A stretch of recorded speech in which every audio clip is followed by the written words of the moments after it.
Welcome to the Vocation of the Business Leader podcast. I'm Greg Belster.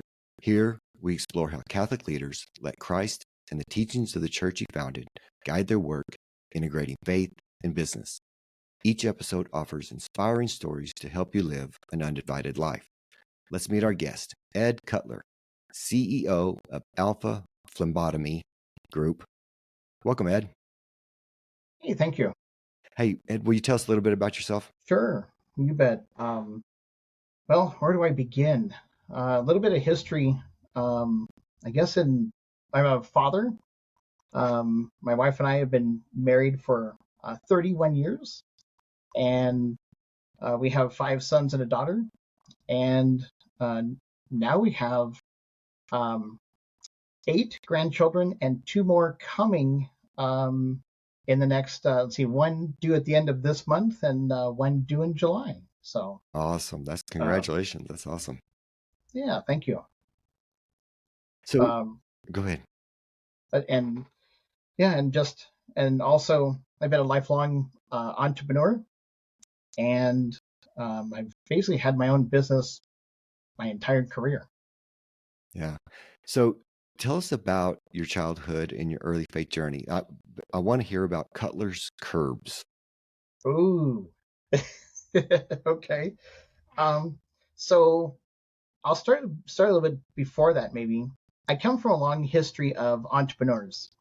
I realized later, and I'm looking at my history, even like from my great grandfather all the way through, my dad had a large mortgage company in California, and so I kind of grew up in an entrepreneurial world, and I was always busy doing things, even as a little kid. And when I was 7, I saw somebody paint addresses on a curb, and I'm like, I got to do this in my city where I live, because all the addresses on the curbs were all chipped and everything else. So I'm like, I could do this. And so I talked to I actually had to get I went and got my business license with the city that I grew up in. I had to have the chief of police sign it because I was underage. But I did my first business license when I was 7.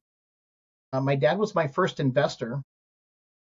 He invested in these stencils. I went to the hardware store and I found these stencils that were brass, and they slid together. I still have them to this day. So my wife said we should put them in a glass cabinet or something.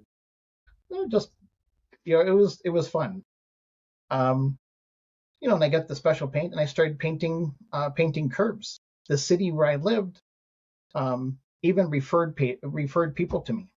So I would get calls, and my mom would drive me to where I needed to go and paint the curb. And that was, in the 70s, and I my biggest week. I remember my biggest week in the 70s. I made $74 one week. Wow! So it was nice, not bad at 7, 8, 9. And I do have. I actually recently found my box. I still have a box of business cards that I had made. I didn't have the business cards until I was 9, because I took my bike down to the print shop, and I actually still have them here. They're here on my desk today. That's the history of Cutler's Curbs. Yeah, it was fun. I actually, even still did curbs if I was, even later. Like my family moved to another town when I was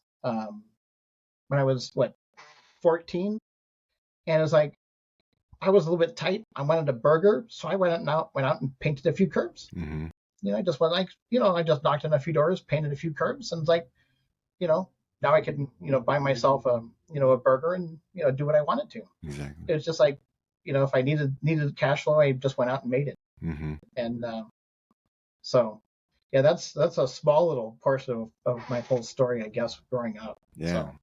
So then at 18, you bought a cookie store? So yeah, I was over the years, I also had like 3 different paper routes at the same time. When I had, later I got paper routes, and I did that like through high school and stuff too. Eventually my mom took it over, just to do the exercise. It was like, okay, I'll give my paper up as I got started getting tired and stuff.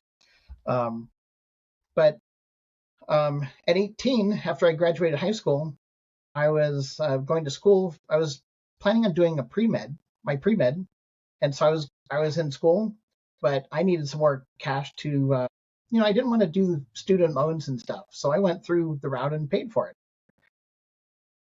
My parents helped pay for things as well, but I was like, I wanted to do it, myself, and so I went. My brother and sister-in-law actually started the store years before. They sold it to a lady. It became really well known, actually nationwide, for the taste of the cookies. People actually ordered from that little store to have them even shipped. They were really good. But my brother and sister-in-law sold the store, and they actually opened up another restaurant and store in another town. They still made the dough and everything, that was for that place. The lady that bought it, though, didn't keep set hours. She was like, okay, I just don't feel like going in today, so she wouldn't show up. So she started running the business into the ground. So I went in. I offered her a really low price. She took it. I bought the cookie store. I went in. I repainted. I put in new counters. I made the place look really nice, and I built up the business over the next 9 to 10 months, and sold it for $10,000 more than when I paid for it. Made some more money. Mm-hmm. It's like, I didn't want to be running a cookie store all the time, but I built the business up. Yeah. Built a reputation, and then sold it for more. Yeah. Wow. So yeah, that was my stint. I was there for about 9 months. Mm-hmm. It was a fast, quick turnaround. It was just a refurb of a business. Mm-hmm. That's when I was 18. It's kind of weird. It's like I think back at it now. It's like, wow, how did I do that? But it was just fun, I thought. Mm-hmm. Yeah. Yeah. So then you became EMT? So yeah, as I had the store, I also was taking a EMT course. The store, we closed the store at 5, and I had an evening class of my EMT course. So I took the EMT just because I was really wanting to pursue a career in healthcare, and didn't know, I knew I was going to go for my pre-med, and so I was also doing my, my basic courses for pre-med and everything as well. I was juggling a lot, but it worked. And so I worked a little bit as an EMT just on volunteer side. I did work after on the weekends and stuff. When the store wasn't open on Sundays, I was working as an EMT, for a small ambulance company, just getting some experience basically. And after I sold the store, then I started. It was like, I really wanted to. I needed to keep the income going, so I eventually went and took a phlebotomy class as well, just to have all these little skills under my belt. And I found that I made more in the hospital as a phlebotomist than I did in the field as EMT. So I started working in the hospital as a phlebotomist while I was still going to school full time. Going for my pre-med and keeping a really full load. But so and then I was like, and then I met my wife, so we were dating and stuff, and then I was like, I need to do something more than just working here. So I went and took during the summer, I actually went and took a crash course in as a paramedic. So I took a paramedic crash course. It was a 6-month course. I had to stop all the other classes when I did this. But it was fun. It was so I actually got my paramedic as well in California. Mm-hmm. But let's see. So I was working. Yeah, I'd be working as I was working as a phlebotomist. I also worked at a cannery during a canning season to make extra money as the paramedic and EMT. Mm-hmm. And then my wife and I met, and we got married. And then we, I was working. I guess I'll share this story on how we moved and really continued on, I guess. So we got married.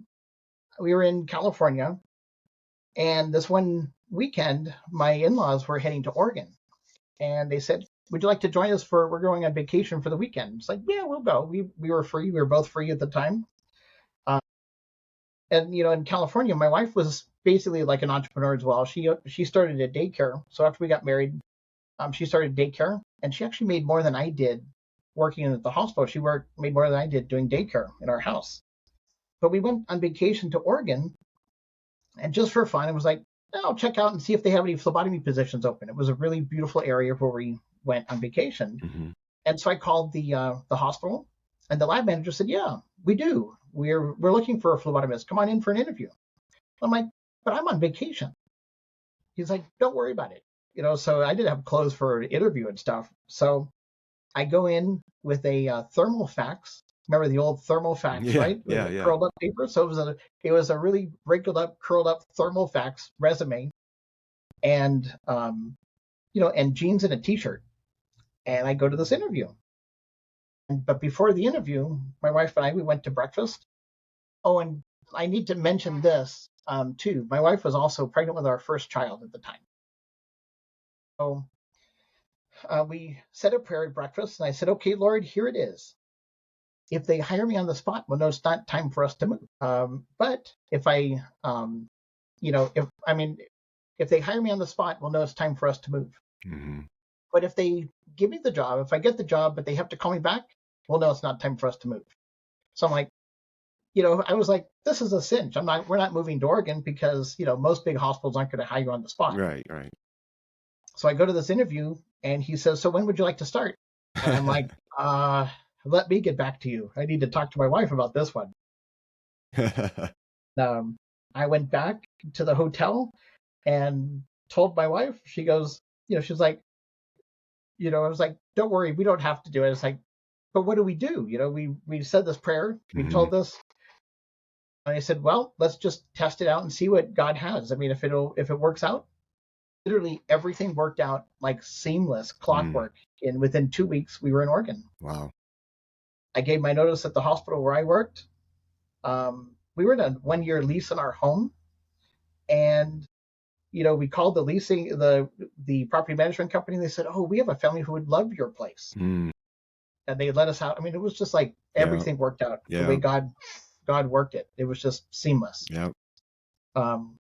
So we moved to Oregon, but we moved to Oregon with now one income, and it was an Oregon income, not a California income. Mm-hmm. So we were circling the drain pretty quick. Mm-hmm.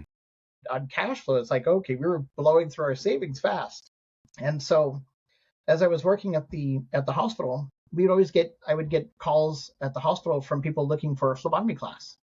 So I started looking around. I couldn't find a phlebotomy program or anything anywhere.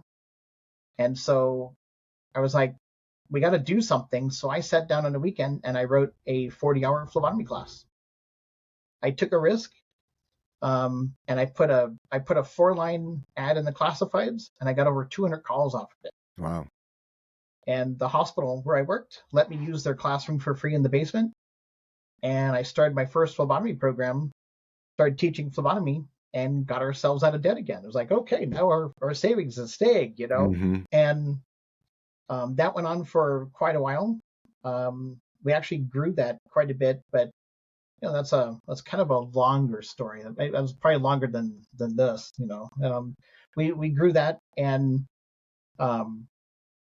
it was fun. But eventually, I got out of teaching when I would take my students to an assisted living facility to do some practice with patients.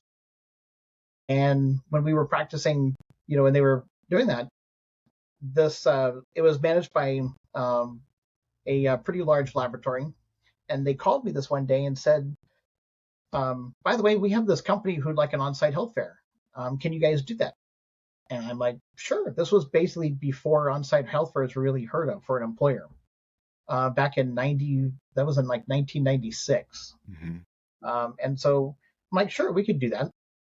So they asked us to do 4 locations. So we actually rented a motorhome, took our kids with us, And my in-laws actually traveled with us on that trip Mm-hmm. and watched our kids while we did the health fairs. The health fairs were done by noon every day.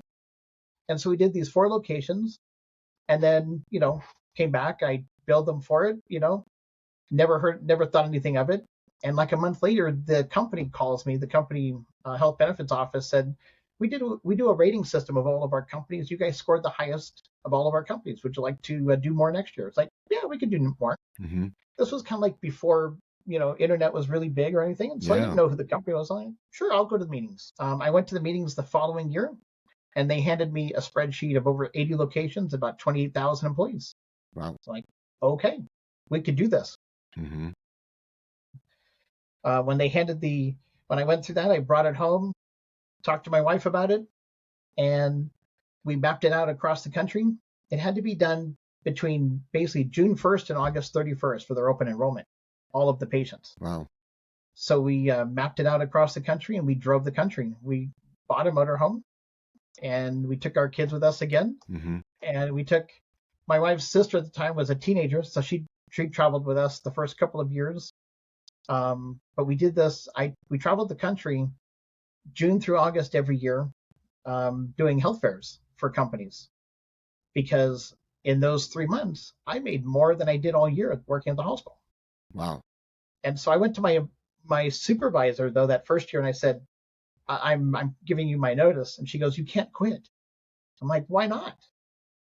I said, I have to. I said, I have a contract that I make double what I make here all year.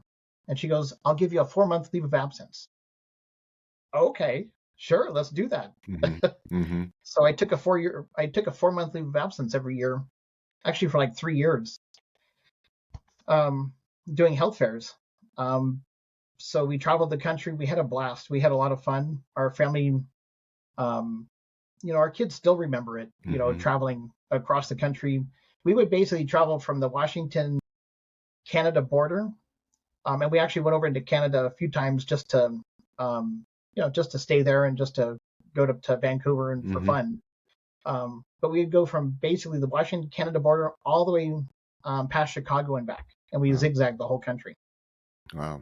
That does So sound. we'd take the northern route one year and southern route the next year, heading out. Mm-hmm. And it was fun.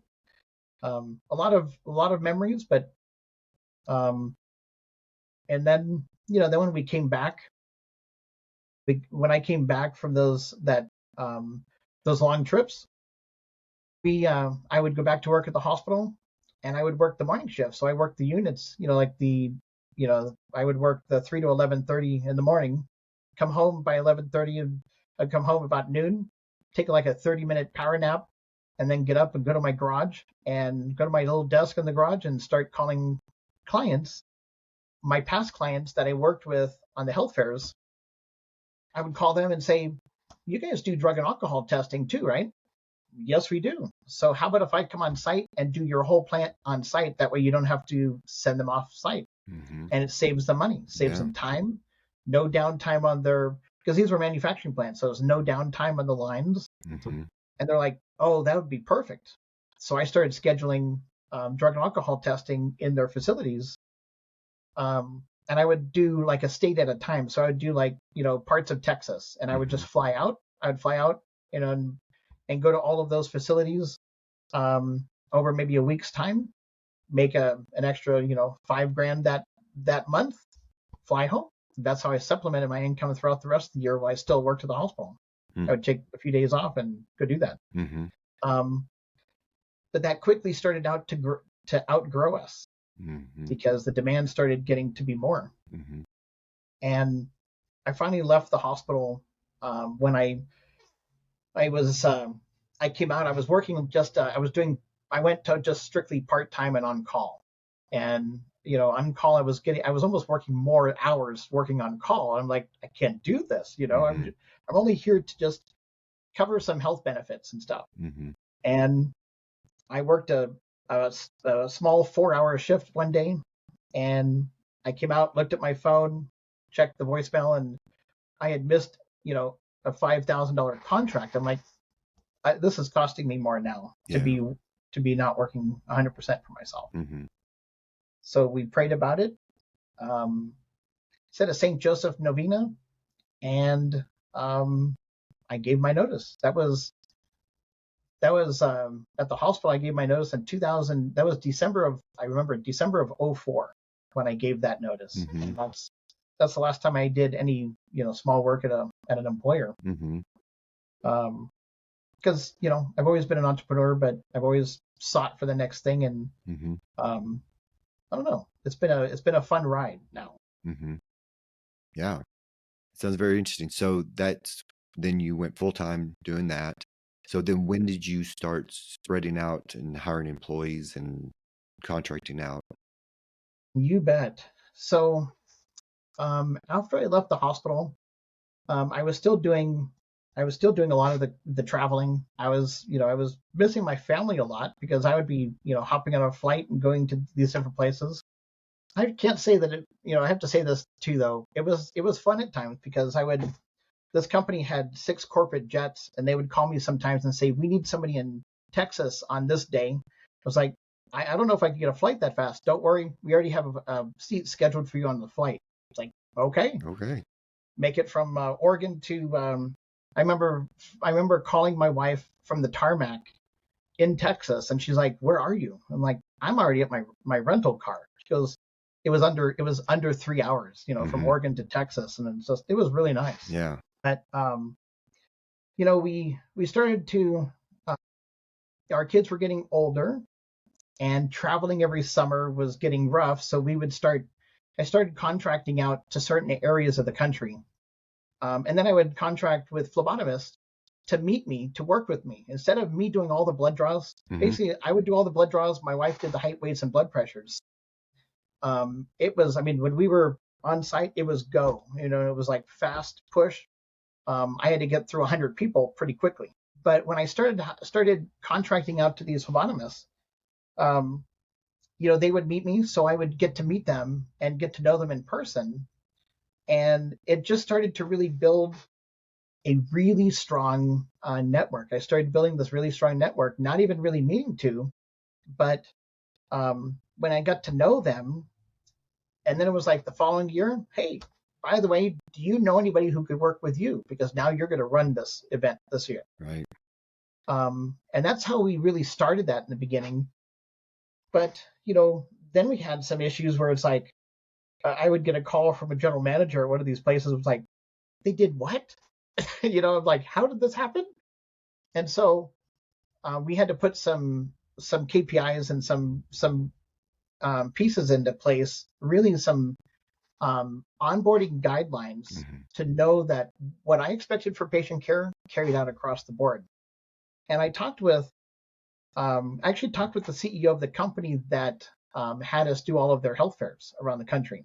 He started his company from scratch and then had over 80 locations, around the country, of a very large, manufacturing company. And I talked to him one day, and I was like, so how do you make it to where you have, no matter where I go, it always looks the same. Not looks the same, it always feels the same. Mm-hmm. He said there shouldn't be any difference between the management and the regular employees working on the floors. Everybody works together as a team, and you got to create that teamwork.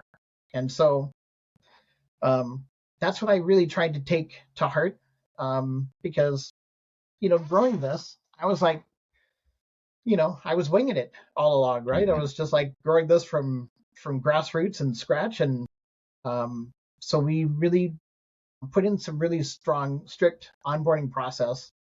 I owe that to my wife because I'm just a doer, and I'm like, okay, let's just do this, let's go. And my wife says, wait a minute, we need to put this, I need to detail this out. And she makes it very, very detailed of the explanation for, like she made in those first days, she made all of our SOPs, which we called the White Book. And then we had a local office as well in Oregon because the need was growing for people needing regular blood draws. And so we opened an office. We had to get our customer service team. It just continued to grow. So our office with our customer service team and everything, they also were phlebotomists. We hired phlebotomists to do that as well because they knew and understood the market space. Yeah. They understood what was happening in the field. They understood how to explain to a phlebotomist in the field what they need to do. Mm-hmm. And I didn't have to retrain that because I'm good at training, but to put it on paper for the first time, it was rough for me. So Mm-hmm. Mm-hmm. and so I basically relied on the team to really start doing that. And and especially I owe all of those things, those first SOPs and everything else to my wife, because she set up the groundwork for our team now to take and build on. Mm-hmm. And and then over the years, the need just kept growing. The need, the amount of blood draws that are needed in this country every day is, believe it or not, astronomical. We actually did a professional market survey back in what, 2007 or 2010 now or something like that. Anyway, it's been a while. Mm-hmm. We found out that there was over 1 million blood draws that happen in the country, not in a hospital setting, every single day. Wow. And so the need is there. It's a massive need. And we're here to serve patients and serve the need. Mm-hmm. And so we had to continue to grow and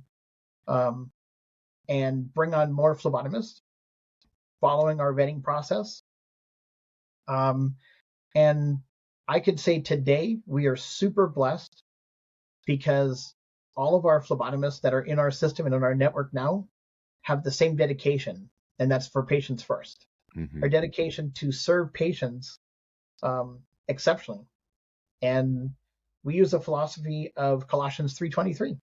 And everything you do, do as unto God. Mm-hmm. And that's actually, we just put together some new name badges that are going to go out to our phlebotomists. And it has Colossians 3:23 on that. Because they could look it up if they want to. Mm-hmm. It's up to them. Mm-hmm. But that's our philosophy. Mm-hmm. You got to do the best that you could possibly do in everything. Mm-hmm. So yeah, it's been fun. Mm-hmm. And so that's going out to the contractors. Correct. Yeah. Yep, that's correct. Yeah, and it's good. It's because bold. It is. Mm-hmm. And if they don't like it, they don't need to work with us. Yeah. And it's weeding out. It's a good way to weed out if they don't agree. Absolutely. Yeah. Because I mean, we're in the service business. Exactly. We're here to serve others as Christ serves his church. Absolutely. And if you don't serve that way 100% completely and wholly, Mm-hmm. There's no reason. Because for us, it's really important on the phlebotomy side for pre-analytics. If we don't do our job right, the labs don't get the right sample, Mm-hmm. and doctors don't get the right results. Mm-hmm. So if you're not correct in everything you do, there's no reason for us to be out there and seeing a patient. Right. Absolutely. Let's see. What advice would you have for a business leader that is living a divided life, that is not as bold but wants to be? For guys especially, for men, especially in a leadership position in business and in life, for me personally, I really strive to model after St. Joseph.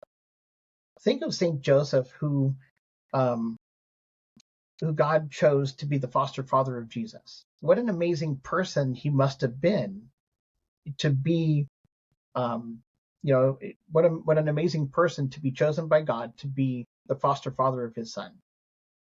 And so I really strive, and I ask St. Joseph a lot to really pray for me as a husband, as a father, now grandfather, Mm-hmm. and as a business owner and a CEO of a company. Help me to be a good leader. And that's for, that goes in every aspect of my life.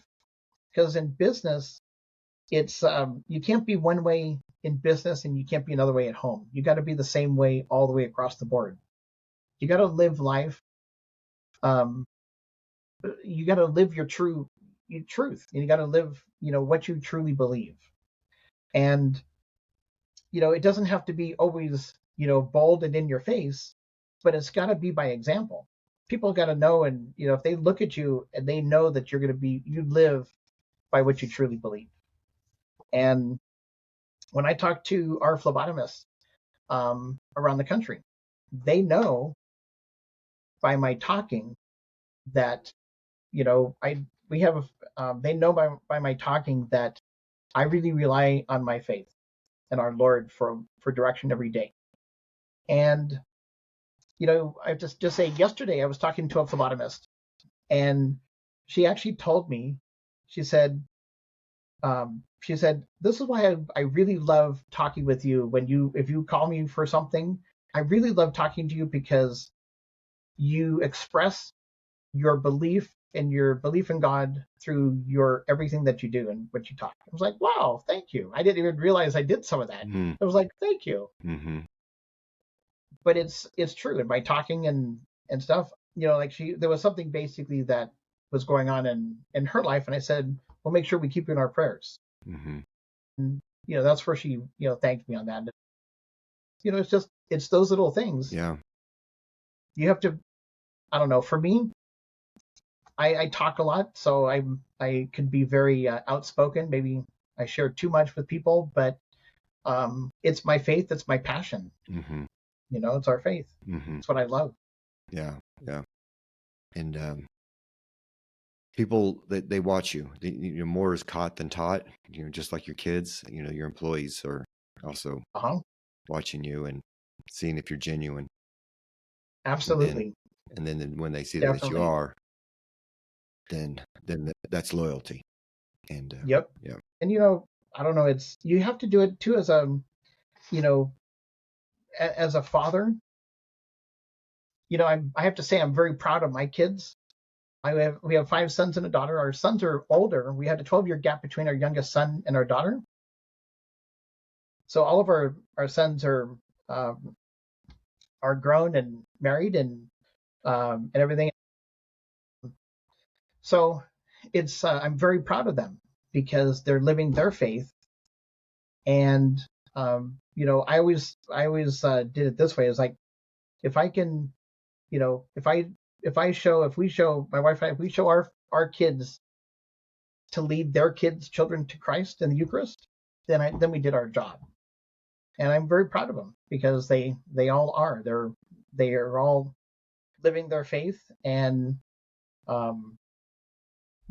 it's been amazing. We have amazing daughter-in-laws, and God is good. And Yeah. our daughter is still at home. She's 11, so Okay. It's weird to have only 3 of us at home now. Yeah. Yeah. So yeah, I saw that you have some family members working with you. What advice would you give business leaders that include family members in their business? Well, I guess first advice, but this is tough because I live and breathe entrepreneurship, and I was just basically like family gatherings, holidays and stuff, try to keep business aside. Sometimes I'll talk business and my wife goes, no talking shop at dinner. Is like, but it's not really, it's one of those things, but it's true, I guess. But there's certain things, that we, I have to say, I really love working. I work with one of my sons every day. We're not together. He lives in Steubenville. He and his wife live in Steubenville, and their son. And I'm in Oregon. We actually moved our corporate office for our phlebotomy company to Steubenville. It was just better. Now we can also pull from some students coming out of Franciscan, and it was better overall. And I don't have to go to an office every day now too, which is actually kind of nice. But my son is our CRO, our Chief Revenue Officer, and he's doing an amazing job. We work really well together because he's more like my wife, where it's like a very attention to detail and very methodical. And me, I'm like, oh, let's just do it this way. Let's just keep on going. And he's like, it's in process. It's going. And it's like methodical about, creating the steps to it. Mm-hmm. and it's been great. And I get to see him on video every day. Mm-hmm. It's fun to work with him. Um, and and I have another one of my sons that is doing our lab testing side. He is growing our Your Health Co lab side. We have an entire section of our company where we offer direct to consumer lab testing and lab testing in all 50 states. So anyone, if they want to get a lab test, or our motto is basically take control of your health today. Mm. People can take control of their health by ordering whatever lab testing they want to, and we could place that order for them without a doctor's order, and we could send a phlebotomist out to see them and get it done. Wow. Um, and that's what my other son is getting that whole section of our company solidified. He and we have fun working together too. I understand him very well because he's very ADHD like I am, and so you know my other son Patrick, who's our CRO, he has his work cut out dealing with both of us, on the ADHD side, but he does a good job with it. Uh-huh. Uh-huh. Um, So is that but up and running? Is that? it is. Uh-huh. Yep, correct. It is. Um, what we're doing right now is we could do it we can do that orders in all 50 states. But what he's actually working on is setting up basically brick and mortar locations for people to do a walk-in as well. So we're starting our Oregon location right now. And that we offer basically direct to consumer lab testing, drug and alcohol testing. We actually serve like a lot of the court systems for drug testing and that as well. So Mm-hmm. and the Department of Transportation, DOT, we manage a lot of that part. There's all kinds of weird stuff we do in Mm-hmm. specimen collection. Mm-hmm. And what is that called again? It's called Your Health Co Labs. Okay. So Your Health Co, and then you can look up, on Your Health Co Labs.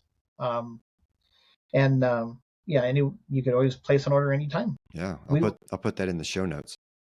Yeah, absolutely. Yeah. Awesome. We actually started that many years ago. Mm-hmm. When I wanted to get a lab test on one of my sons. I saw some symptoms, and I used to be able to do that, and then I wasn't able to do it anymore. They changed regulations. I'm like, this is ridiculous. It took me almost 6 weeks to get a result that would have taken me 10 minutes to find. Mm-hmm. And so I figured people need access to their own lab testing. Yeah, I didn't know you could do that. Mm-hmm. Wow. Yep. Absolutely. That's awesome.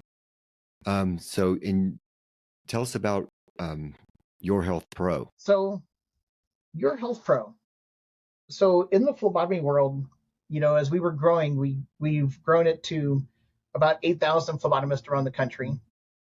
And it was very difficult for our team to manage that. It took a big customer service team to manage all of these phlebotomists. And if an order popped up in a particular area, we were doing old school, where it's like we were starting with zip codes. Nobody's in this zip code. Then we'd delete the last number of the zip code. Do it we'd basically delete a number to see who's in that area. Mm-hmm. And it was really tough. And so it was like, we need to do something fast to be able to be more efficient.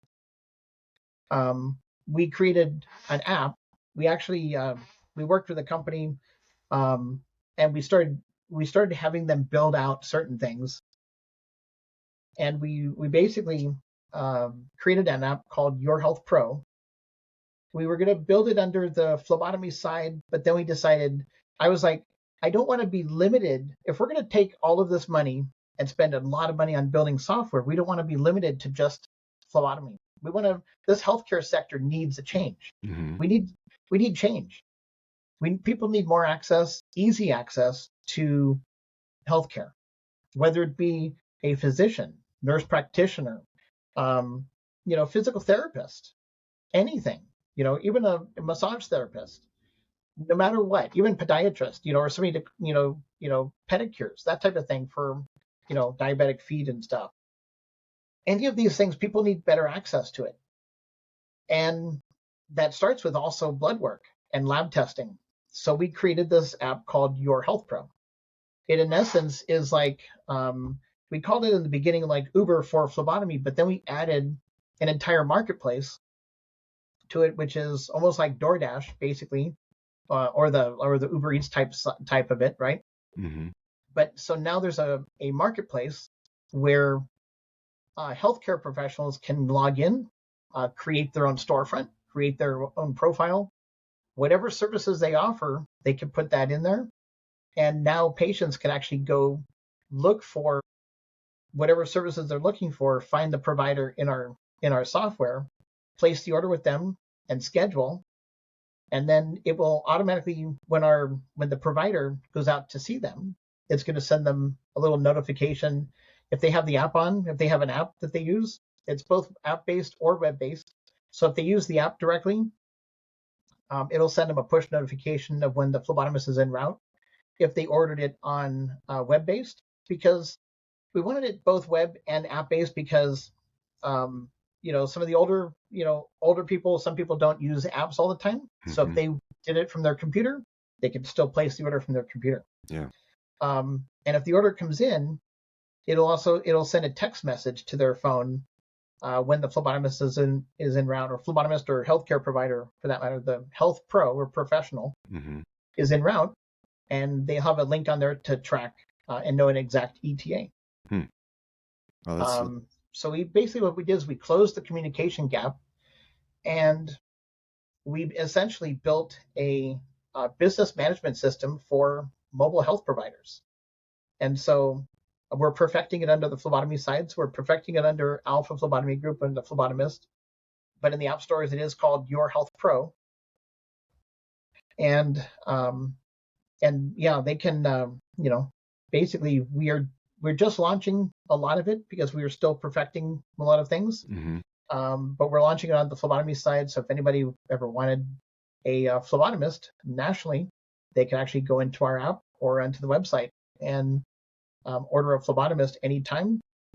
And how it works on payment, those providers that go in there, it's free to join. We charge a small percentage. We just charge a small convenience fee to the patient, and then a small percentage on the back end if they choose the free option to be in there. It's a way for mobile health providers to grow their business. A lot of mobile health providers know what they do, and they do what they do best. They see their patients, they can take care of patients no problem, but they don't really have the capacity, or they may not know everything about running a business. Yeah. So we created an entire business management system. We also have a whole marketing system that we built.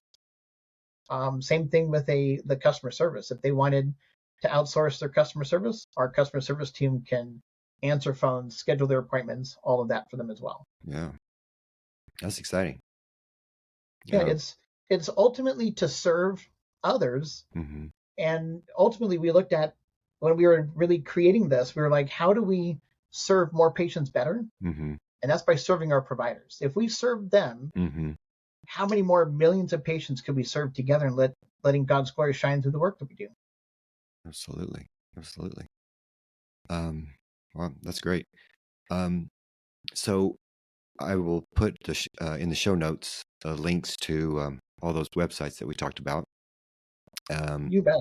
And was there anything that I didn't ask that you'd like to talk about? Let's see. No, I think that's about that. The only thing, the biggest advice though I could give to Catholic business owners, especially, live your faith 100,000%, and same thing in business. Don't be two different people in both. Always do 100%. Always. I recently had a health issue where I had to have a surgery, and it was a difficult recovery. It was very short, but it was very difficult, painful. But God really changed me through that. He actually tested me through it, and he pushed me through this, and it was like, do you trust me? I was like, yeah, I do, no problem. But it was like, do you really trust me? And he did that 3 times to me. Do you really trust me? And it really opened up my eyes to, wow, do I really trust Holy? Because I tend to go in on, I'm a driver. I tend to go to work every day. It's like, okay, let's do this. Let's keep going, move. Right. But it's like now I've been working at it. It doesn't happen every day, but I really work at, okay, Lord, carry me through this. Carry me through this day. Let my will, let your will, I want to know, help me to know and to follow your will. Right. I may know it sometimes, but not want to follow it. It's one of those things. But because I was like, but I think it should go like this. But I realized, just recently through that I just have to really surrender everything. And I actually listened to the surrender prayer, the surrender prayer on the Hallow app, and just I had to do the surrender novena. And it's like, help me surrender, because I have a tendency to not. I have a tendency to go, I know better. But in reality, our Lord knows the best for us. And surrender. That is absolutely right. That surrender novena is quite difficult. Yes. Yep. Awesome. Well, thank you so much, Ed. Really appreciate your time. You bet. Thank you. Thank you for joining us today on today's episode of the Vocation Business Leader Podcast. We hope you found inspiration as we explore the powerful union of faith and business. If you enjoyed the episode, please subscribe, share it, leave a review. God bless.